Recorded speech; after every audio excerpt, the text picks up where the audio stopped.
রাখতে হবে, আবার এটিকে স্বচ্ছ হতে হবে, ভালো বিদ্যুৎ সুপরিবাহীও হতে হবে।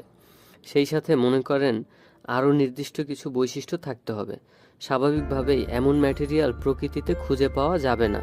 তখন আপনাকে কোনো একটি ম্যাটেরিয়াল নিয়ে তার মধ্যে ওই বৈশিষ্ট্যগুলি অ্যাড করতে হবে, এবং এটা করতে হলে আপনাকে ওই ম্যাটেরিয়াল থেকে পরমাণুগুলো ও বিভিন্নভাবে মডিফাই করতে হবে। এই মডিফাই করার বিষয়টি হচ্ছে ন্যানো টেকনোলজি।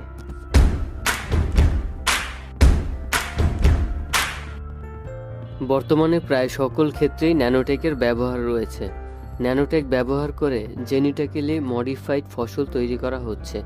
যেমন ব্রোকলি হচ্ছে ফুলকপির জেনেটিক্যালি মডিফাইড ভার্সন, অর্থাৎ ফুলকপির ডিএনএতে যে জেনেটিক কোড থাকে সেখানে পরিবর্তন আনা হয়েছে, এবং এই পরিবর্তনের মাধ্যমে ফুলকপির একটি নতুন ভার্সন ব্রোকলি তৈরি করা হয়েছে।